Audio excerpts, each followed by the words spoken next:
Welcome to the Men After God podcast, where you will be challenged and encouraged as you pursue God, achieve success, and raise a thriving family. Join your host, Dustin, and his guests on a weekly journey to grow as husbands, fathers, and men after God. Here is your host, Dustin Alley. Hey guys, welcome to a special episode of the Men After God podcast. At this point, you're hearing this, we have had such a major success in having our 3 episodes a week, concentrating on a Bible study on Mondays, on Wednesdays being about Christian men's topics and addressing the individual Christian man, where he's at, walking with the Lord. And on Fridays, we are talking to men's ministry leaders, providing practical tips and advice on how to lead a men's ministry. And then every now and then, we are blessed with the opportunity to interview men from different walks of life and different sectors of Christianity and things, and from different roles that have such amazing experience to bring value to you, your family, your ministry. And so I want to just start by saying thanks for listening. Make sure to share this with a friend. Let them know that this interview is available. And I can't wait for you to meet the guy on the screen with me. If you're just listening to the podcast, you'll hear his voice in just a minute. His name is Thomas McMillan. Thomas and I have got connected a few years ago and have stayed loosely connected over the last couple of years. And then in the last few months, we've gotten a lot closer as our paths are aligning a little more with our focus on men's ministry. And I can't wait for you to hear what I've been able to hear from him. We got to have lunch in the last couple months, and I don't even know if he knows just how much of an encouragement he was to me. And I know he's going to be an encouragement to you today. So without further ado, Thomas, thank you so much. Hey. Sir. Appreciate you. Why don't you tell us about your family a bit? Hey, Dustin, thanks for inviting me on. Such a pleasure. So proud of what you're doing, what you're getting done for the kingdom. Keep it up. Don't stop. Amen. I say unapologetically that we are in the most important mission field. And I guess you should feel that way. I always say, you know what? We should feel that our field of ministry is the most important ministry that there is. And if we don't feel that, we probably shouldn't be in it. But I think we're in the most important mission field there is, and that is the mission of men. So a little bit about myself. I was born and raised in Jersey City, New Jersey. And I know today Jersey City has kind of gone through a bit of a renaissance. It's it's a kind of a go-to place to live. But when I was growing up, it wasn't. I can imagine. So we grew up in a very urban, difficult situation. Raised by a single mom. Lost my dad when I was 8 years old. But that was the context in which I was born and raised. And I do believe, Dustin, I say this all the time. I think for all people, if there's one thing you know about a person, it will explain pretty much everything you need to know about the person. Well, for me, my one thing, if there was one thing outside of Jesus, my one thing is that in 1974, in Snyder High School, Snyder High School in Jersey City, New Jersey, I was walking into my Latin class, and as usual, walking in late. And as I'm walking in my class, there's a guy standing outside who, to this day, I'm starting to wonder if he may have been an angel, because I don't think I ever saw him much after these encounters. He just kind of took a look at me and just started asking me questions about what I was doing in school, how was my schoolwork going, how my athletic stuff was going, all that stuff. Well, it comes to find out that he was a recruiter for an organization called ABC, which stands for A Better Chance. And what they would do in this organization, they would take kids like me, African-American kid, inner city, Jersey City, New Jersey, who's doing okay in school, but not well as he could be. And they would ship us to places like Concord, New Hampshire. So I went to high school in Concord, New Hampshire in the mid-'70s. And I lived in a house with 14 other students from other inner cities. We had house parents and we had tutors. And it was complete, total, utter culture shock. Oh, yeah, I'm sure. I'm but sure. It was the first thing to truly form me as an individual. So in high school, my senior year in high school, I'm getting to the big thing here, biggest thing here. My senior year in high school, I met a girl up there and we got engaged in my senior year. So the plan was I was going to go to school and I was going to go back home in Jersey City to go to school. And she was going to go to school in Connecticut. So that summer we broke up. I got stuck with Connecticut to go to school. I just kind of ran with it. Well, I came to school. The raw end of the deal, my friend. Yes. Because you're from God's country, Tennessee, right? Amen. Yes. Amen. Come on, somebody. So anyway, in college, I met my wife. And it's through her that I got saved. And I most importantly met Jesus. So, because God knew what it would take to get me saved would be a good looking woman, and it worked. So I met my wife in college, and I got saved in the context of where if you are a man and you got saved in this church, you went directly into leadership. You went directly into discipleship. You went directly into serving. So that's all I've ever known from day one is serving in the church. That's all I've ever known, whether it be teaching, preaching, and all the things we do. So that's kind of the backstory on that. So my wife and I have been married for 45 years. I hope I'm right, Lori. If you're listening to this, you can correct me when Hey, if it's called Men After God, she probably won't even listen to it. You're okay. You're okay. 45 years. In that interim, in that time, we had 3 children, a boy between 2 girls. And they're all grown now, thriving. They're all serving God, have a relationship with Him. So, and we have 4 grandchildren through that. So that's where we're at. That's how kind of the backstory and how I came to the Lord, and how I kind of, and a little bit about how I got involved in ministry and a passion for ministry. Yeah, I just absolutely love it. I mean, even though that ex stuck you with Connecticut, it sounds like that really God used that to set you up for such an amazing life and career. And I've met some of your children, wonderful, wonderful people. So glad to know them. So glad to know you too. Now, in this season of life that you're in, you know, you've been involved in ministry for so long, and now, just in these last few years, I've only known you as the guy involved in men's ministry in some form or fashion. And so, talk more about what your ministry looks like now. Maybe some of the experiences you've had in the last little bit, and maybe I'd love to hear whether you want to call it, you know, whether good or bad, the evolution of men's ministry over the years and your time being involved in it.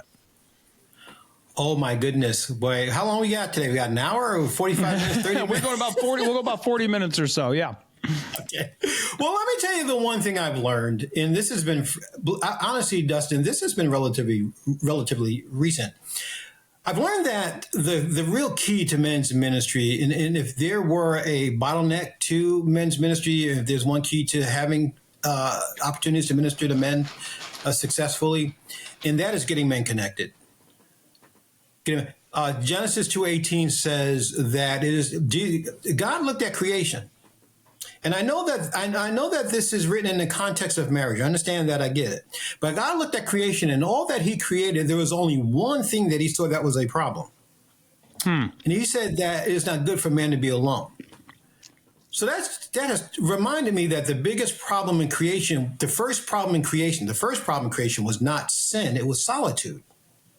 And to this day, we still have the biggest challenge of men, that we are in solitude, that we are disconnected, that we live in caves. So the most important thing I'm finding that we need to do in men's ministry is to get men connected. Getting men connected and doing life together, discipling one another, learning from one another, doing life together. Women do it naturally. I always say women need an excuse to get together. Men need a reason to get together. But we need to just creatively continue to find ways to feed and help the discipleship process by getting men connected. So from a standpoint of what I'm doing nuts and bolts, I do have my own ministry, which is called Guardrails Ministries. Guardrails Ministry, by the way, www.guardrailsministries.com. We'll make sure it's in the show notes too. Awesome. So I do a lot of work with Iron Sharpens Iron, who's a major conference conference ministry, primarily in the Northeast. So I speak at their conferences all the time. I work with them on a seasonal basis. In my own ministry, I do mentor men both individually and do a lot of speaking at men's breakfasts and so on and so forth. So, and basically any opportunity that God gives me to speak into this space and to serve in this space, it's kind of my hot spot right now. Really, what I'm looking to lean into. You mentioned Iron Sharpens Iron, and I know more about it. But talk to the guys. You said primarily Northeast. We've got guys listening all over the world. That they do have some conferences out in Springfield, Missouri. Men After God's going to be there this coming year in 2025, and And then also working at, in fact, I've just got to make a phone call, and I think we're going to get solidified for Hartford this coming year. And so we're looking forward to that.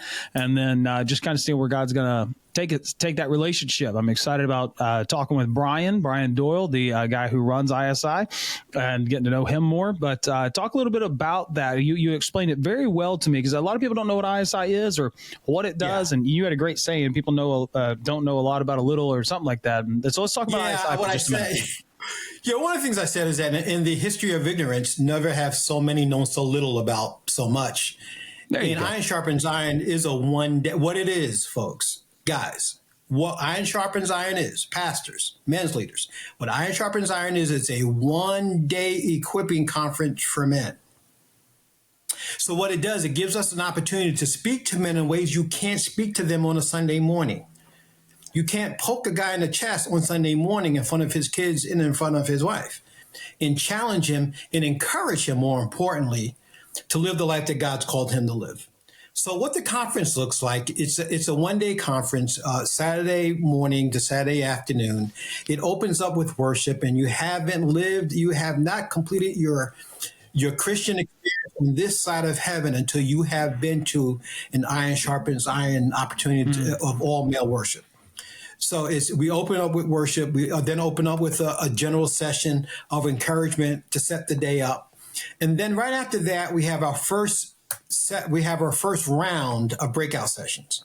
And there'll be 8 sessions. In those 8 sessions, we'll speak to the 4 seasons that a man is in. So that's the season from 15 to 25, 25 to 45, 45 to 55, 55 and above. So in each of those seasons, we'll speak to whatever you came with a hunger for, or whatever you came with a desire to know more about. We will speak to that, and you'll get an opportunity to go to one of those sessions to be equipped and to be trained in those areas, whether as being a better husband, whether it's if you're a young person navigating through the dating scene, whether it's dealing with things like pornography, whether it's dealing with things like finances, whether it's dealing with things like leadership, whether things like dealing with adult children. We're going to speak to it. So there's a round of those sessions in the morning. We then have lunch, and then we have another session of the same thing, another round of the same sessions in the afternoon. And then we call it a day with a general session after that. So again, the big thing is this: it's something our goal is to come alongside of the church to serve them, to help serve their men, disciple their men, grow their men, encourage them. We are not a replacement for a Sunday service. We're not a replacement for anything the church is doing. So that's a little bit about.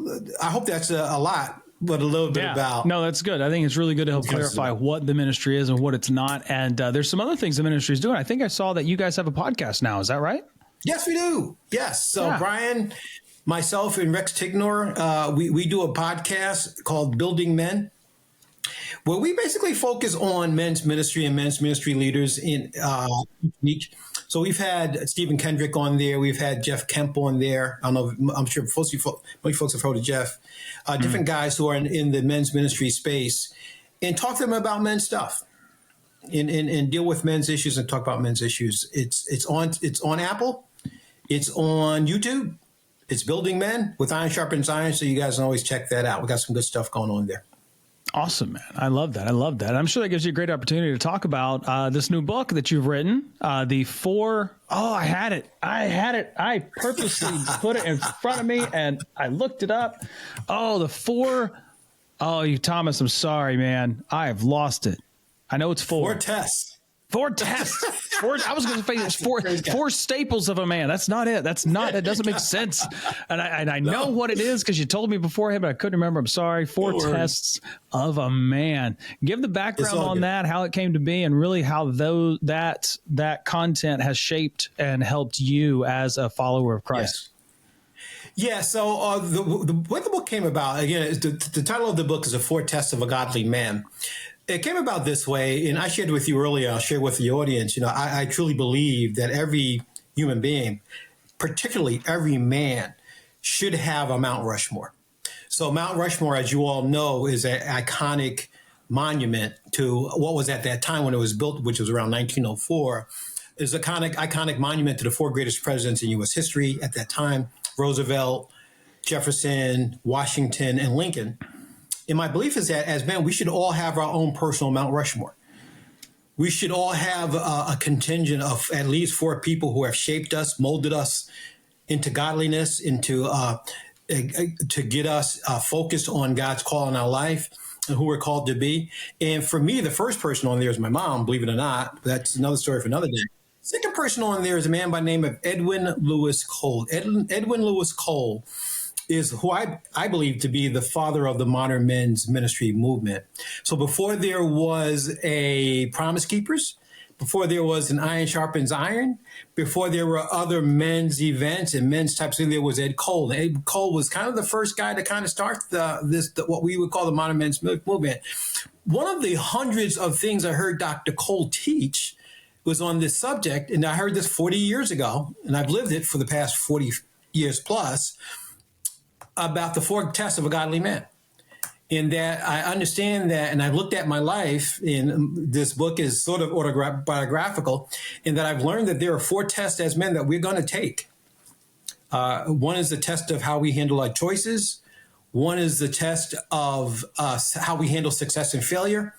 One is the test of how we handle our word. And the last one is the test. See, there you go. Well, when you speak and you write as much as you do, Thomas, it's expected. Yes. How we handle success and failure, how we handle power and authority. Thank you. There you go. Also, how we handle power and authority. So it's how we handle power and authority, how we handle our choices, how we handle success and failure, how we handle our words. Those are the 4 tests of a godly man. And we will take those tests. If God has got a call on your life, you will take these tests consistently and constantly. So it's been a joy writing that and reflecting on just some of the things that I've learned through it. So, and again, I thank Dr. Cole, who passed away at this point about 20 years ago, for the content, for the concept, and the content is mine and the life is mine that we talk about. Yeah, absolutely. I tell you, at 37 years old, as you rattled those off, I'm sitting there thinking, yep. I think there's one maybe I thought about, like, maybe I haven't got there yet, but even at my age, I can tell, like, those things are there, and I know guys are dealing with it. Let's talk about success and failure, because that's something I like to talk about a lot, especially when it comes to leadership. And oftentimes leaders are always looking for the next success. What's the success? What's the mark? What's the KPI? Are we hitting our goals? Are we doing these things? And they feel as though if they don't meet this, they fail a bit. And we can talk about this in the context of men's ministry if you'd like, or really let's talk about what it is as a father and a husband too. We have these ideas, these goals, these visions that we would like to see come to fruition. And then when something derails that as a failure, we can hit a wall. We can, break down. We can say, well, this wasn't meant to be. Like, when a guy is dealing with failure and success, right? Thomas, what is some advice that you would give him going through life? And again, you could take it men's ministry if you want. We could talk just the man in the home with his wife and children. How should he respond to failure? Yeah. First off, understand, guys, you're going to deal with both in life. It's just the way it is. You're going to deal with both. So get comfortable with that reality. I think the big thing, Dustin, is that when it comes to both of these both success and failure require something, and they require something unique to success and failure. Success really requires that we remain humble. I've seen more men done in by success than by failure. And I've seen them done in by success because they haven't handled it with proper humility. We have to remember that anything that we achieve in life, yes, we do the work. Yes, we get up out of the bed. Yes, we're the ones that, in a sense, make it happen. But at the end of the day, nothing happens outside of the sovereign will of God, and nothing happens outside of the sovereign favor of God. So everything I should ever take a bow for, I cannot take a bow for, because at the end of the day, if not for God's favor, just the fact that he did not allow a bus to run over me that day, Amen. Just the fact that God's favor remains, I need to remain humble. Nothing great is ever accomplished outside of the favor of God. So the key to handling success well is remaining humble. The key to handling failure well is to remain hopeful.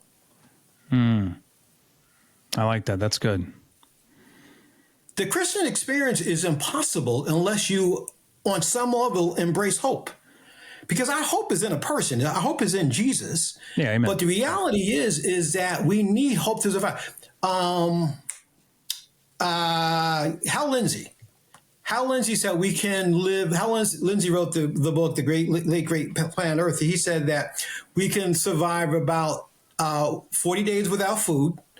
We can survive 8 minutes without water, but we can't survive 1 minute without hope. And that is a fact. Yeah. So failure gives us an opportunity to lean into hope. It gives us an opportunity to remember where our hope lies. And success gives an opportunity to remain humble, and we really need to press into both of those things in those different scenarios, those situations. So in failure, guys, the main thing I would encourage you with is that this is an opportunity to lean into hope and to remember where your hope really is, to learn your lessons. We're both big John Maxwell guys, right? Yeah. And Maxwell, one of Maxwell's greatest comments, and it was one of his books, is sometimes you win, sometimes you learn. Mm-hmm. Mm-hmm. He actually wrote a country song about that. He did. I was at the INC when he premiered it. It was funny. Did he mention a truck or a dog? One of the two, I know, because he had put a cowboy hat on, and it was country. That's it was awesome. funny.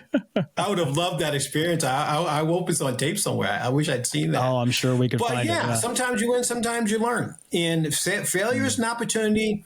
Another thing I'd say is this: is that failure is simply tuition to learn how to do it right the next time. It's just tuition. That's good. We pay tuition. Yeah. Tuition doesn't, we talk about the big thing now in our country. One of the big things is student loans. Well, guys, we just pay different forms of failure. Is just another form of tuition. Another way to learn to do it better next time and extract the lessons out of it that God wants us to extract, which is one of the reasons why we take this test of success and failure. Yeah, I think it's amazing, Thomas, because I even in my limited experience, I can tell you when it comes to failure, it definitely drives us closer to Jesus. And I read a great book. It was by Dane Ortland. It wasn't Gentle and Lowly. It was, it's about our relationship with Jesus. And nonetheless, the first chapter is on Jesus, who he is. And then the second chapter, it's called Deeper. That's it. Deeper by Dane Ortland. The second chapter is called Despair. And I remember when I first started reading it, it's Jesus. Okay, this makes sense. Then I saw the second chapter. I'm like, why would the guy go here for like chapter 2? How about like joy or salvation or something? Yeah, right. But he went to despair. And ultimately, just to try to summarize that as best I can, and if Dane hears this, maybe one day I get an interview with him, but if Dane hears this and I'm wrong, he can correct me. What I found in that is truly, in our despair, we are closer to Christ. However, if we would live with the understanding of the state of despair we would be in without Christ, it would allow us to live with a more full understanding of the joy of Christ. And when we have failures come, so there's another book I've been listening to called Necessary Endings. And this book was phenomenal in that it was just helping me see that you mentioned hope. There's a line. There is hope. Hope is an amazing thing. There are but God moments, and there are things that God can do. The question is, will God do? And there is hope. And then there is a point where we have to say that there's the reality of hope, right? Yes. So if I'm hoping to earn $1 million next year by sitting on my couch not doing anything, that's not hope. That's foolishness, right? And the same's true in situations and things that we have, but we can't ever lose hope. Necessary Endings teaches it this way. And guys, if you have a problem with gambling, make sure you call and get the proper help. But I'm going to make a reference to it right now. He says it this way: we often treat a failure or as stopping something as if we're getting up from the table, rather than folding the hand so that we can keep playing. And I thought that was so insightful, because many of us are taught, don't quit, don't give up, never stop, always go forward. But what do you do when it's time to fold? Not time to get up from the table, not time to leave this earth and go be with Jesus, but you got to fold so you could go play the next hand. And that was just a huge, huge help for me in handling just my life in the last year, and being able to see God through, the difficulties and trials. And so I love that, Thomas. That is phenomenal, man. Now you're speaking to, go ahead. No, I was going to say, and that's one of the advantages of being where I'm at 66, is you look back on more things and you have more opportunities to look back and get a little better perspective that failure, quote unquote, was the best thing that ever happened to me. Yeah. Amen. I didn't feel that way at the time. Oh, no. But that only comes with time. Yeah. And, I remember early on in my Christian journey thinking, everybody says hindsight's 20/20. I want to be able to have foresight that's 20/20. I haven't got it yet. And if someone out there has it, give me a call. But being able to see and understand what God is doing in the moment rather than having to look back and go, oh, okay, now I see. What I think I've learned in my time of trying to do that is I'm not going to. It's just not going to work because I'm not God. But what I love that you just said is, you mentioned your age and looking back on life and reflecting more on it. And that really leads into something that you're kind of passionate about speaking on now. And you mentioned one of your talks is playing the back nine. Now, I haven't played golf since I moved to Connecticut because I got spoiled in Yuma, Arizona. During the wintertime, I could pay $18 for 18 holes. I could do $20 and play from 2 p.m. until the afternoon during the summertime because it was 120 out and nobody was on the course. And then I moved here and they're like, oh yeah, no. $80 for one round. Oh, plus your cart. And then don't forget, you got to get balls and things like that. I'm like, yeah, well, that was fun. Never mind. And so, and I'm sure some of you guys are listening, man, green fees here, $100 and some. Yeah. God bless you. If you're still playing, I hope you're doing great. I didn't, but playing the back nine in life, I think, we're all at my age, and I guess I'm middle-aged now. I keep thinking I'm in my 20s. I guess I'm not. And so, but we don't often think about that back nine experience. So, Thomas, I want to ask you, like, if you were talking to a guy in his 30s, he's got a wife and kids, and man, where you're at now and where you were, what are some things you would say, like, hey, in preparation for the life you're going to live for Jesus on the back nine, what could I be doing? How could I be living for Christ better? What should I be focusing on and keeping in my heart? Remember what's important. So I asked all three of my kids at different times, what was the most important thing I did as a dad? And I asked all three of them at different times, and I think at different places of their lives, but all three of them had the same answer. And this was very instructive. And their answer was that you loved our mom. There you go. So my encouragement to get to the back nine successfully, because there's a couple of ways you enter the back nine. Sometimes you enter the back nine successfully and you enter it very well. Sometimes you enter the back nine with a horrible front nine, right? Where you really want to throw your gear in the lake. And sometimes you just kind of barely make the cut, right? But the big thing to remember is before you get there is to remember what's important. And what are you gonna be most concerned? What are you gonna be most concerned when you get there? I would also say this: talk to guys who are on their back nine, because it's instructive. You will learn. You'll have a sense of what's important just by talking to some guys who are there, and listen to both their stories of success and their stories of failure. Matter of fact, I would say this: if all you hear from somebody is success, you might want to talk to somebody else. Yep.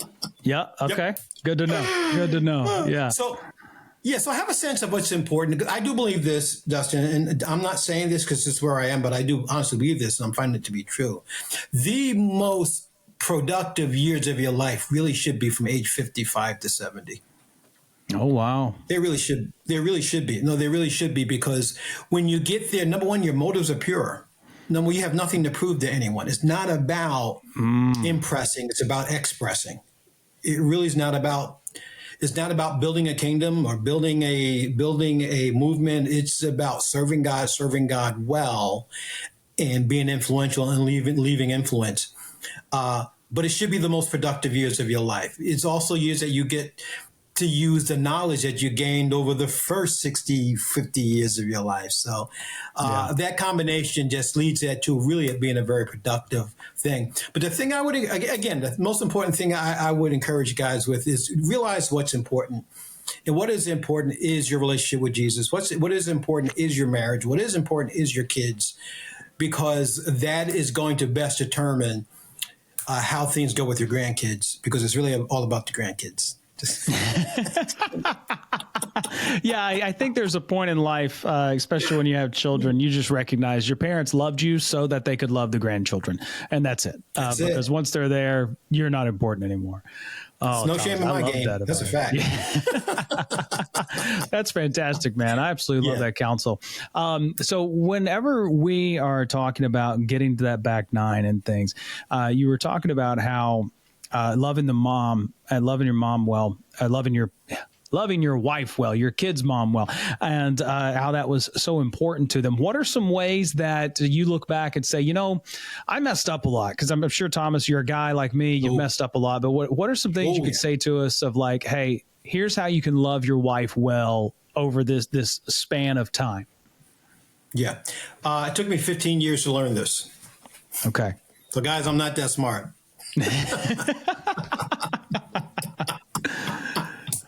You have got to learn to accept your wife the way she is. And you've got to love her based on how she's wired and who she is. Guys, I'll tell you right now that comparison to a woman feels like rejection. Or trying to improve her, even when it's in her best interests. Trying to improve or grow or to mature mature your wife as her spiritual head. You got to love her and accept the way God wired her. And don't try to change her, because change to a woman feels like rejection.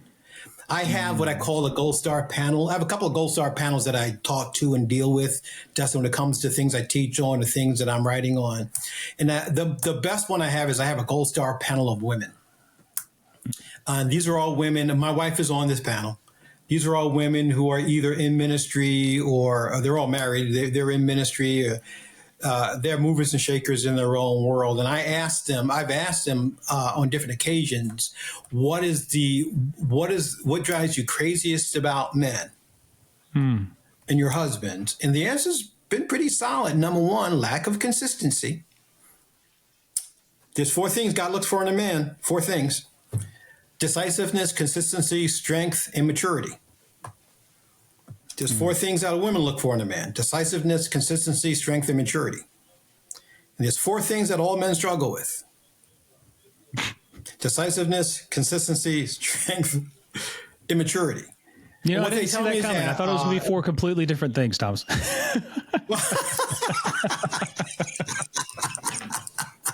No, they all line up. They all line up. So what they tell me, number one, is being consistent, and for them feeling accepted for who they are and the way they are. So that was a big lesson for me. That turned I say all the time, we've been married for 45 years. We've been happily married for 30. Okay. There you go. Because for the first 15, I spent my time trying to change her. Made her life miserable, made my life miserable. And you have to, and the other thing within that, Dustin, here's what I know. The thing that drives you crazy about your wife is probably a strength that you need. That's a fact. Mm-hmm. The thing that drives you crazy Thomas, about your wife. I was asking for advice and counsel for the guys who are listening, not for me today. Okay, that's not why I asked the question, but I guess I appreciate it. Thanks so much. I get the feeling you and I have similar wives, in as much as my wife is very quiet and soft spoken, and I am not. But I've learned from her. There's some strength in being quiet and soft-spoken. Oh, yeah. So she actually thinks before she speaks. Oh, okay.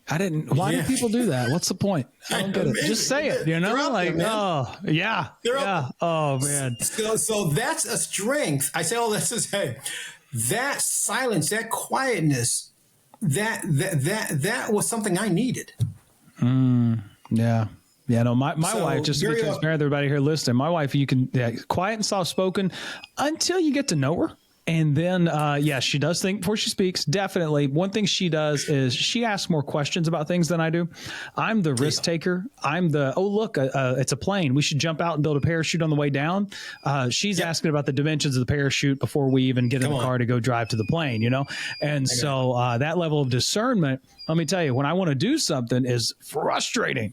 However, yes, it's one of the most helpful things in the world to me whenever I am trying to, go forward in life and make some decisions, and I have to lean on that. So you're exactly right, man. Exactly right. Yep. But there are helpmeets. They're made to do that. But we as guys don't accept it. We want to, I heard it said one time, Pastor said it, is like you men just wanted to marry a man. You want someone you can watch football with, someone you can go hunting with, and someone you can go fishing with. And you're trying to figure out why your wife isn't that person. And it's because she's not a man. And so that was insightful. Yeah. But man, brother, I love it. Thomas, bro, thank you so much, sir, for your amazing wisdom today. I got to get you back on here because we need great men like you playing the back nine, helping us know how to get their best and be able to serve God faithfully for years to come. Give the guys a last little anecdote or advice from you, and then how they can contact you if they'd like to reach out and anything. Yeah, I'd like to speak specifically. I know that your listeners and the guys who get on the podcast tend to be younger guys from 25 to 45. But if I could just speak to the guys who are at the other end, 55 and above, can I just encourage you that your best years are ahead of you, that God is not done with you, that God has called you and has you here for this season, and to invest in those guys that are the younger in the younger generation. Invest in them. Invest in them means listen to them, support them. Don't tell them. Don't change them and mold them into your image. Invest in them, loving them, be an example to them. Use these years the way God wants you to use them. The rest of your years really should be the best of your years. So I just want to encourage you guys, you older guys, with that, and to realize that God wants to use you at this time, and He's not done with you. Absolutely. Thomas Levin, how can the guys get in touch with you if they'd like to? Sure. So website, you can always go to the website, which is www.guardrailsministries.com. Or you can email me at thomas.mcmillan@ironsharpensiron.net. All right, guys, we'll have all that in the show notes. So make sure to reach out to Thomas for any speaking engagements, counsel, advice. And Thomas, I'm looking right now on Facebook. I don't know if you are in our network page. I'm just going to do it right now while we're on the call so I don't forget. Sure. And I'm going to remind our guys that are listening, if you haven't connected with us on our network page, go to facebook.com/groups/men-after-God. And you'll be able to find our network page where you can connect with guys like myself, the rest of our leadership team. And Thomas McMillan is already in the network. So if you got any questions or anything for him, you can tag him in there. He'd love to interact with you as we continue to reach out and develop men. Don't forget, follow us on Facebook at facebook.com/the Men After God. We recently had an update to that as we changed our direction from only a podcast to a men's ministry development organization with a podcast. So facebook.com/the Men After God. And we'd love to connect with you on there, as you can see how we're interacting with ministries, church planters, and missionaries in America and across the globe to help develop, revitalize, and grow their men's ministries so that wives and children know what it means to be led by a man after God in this generation and the next.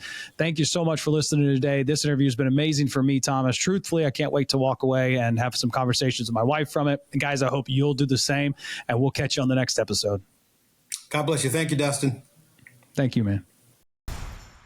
Thank you for joining us on this episode of the Men After God podcast. We hope today's discussion has encouraged and equipped you on your journey. We'd love to hear from you. If you have questions, comments, or would like to partner with us, please reach out at support@menaftergod.net. Stay connected with our community by liking our Facebook page at facebook.com/menaftergodpodcast. For deeper engagement, join our group at facebook.com/groups/menaftergod and connect with other men pursuing God's heart. If you found value in this episode, please subscribe and leave a review. Your feedback helps us reach more men striving to live faithfully. Until next time, stay strong in the faith and continue pursuing after God.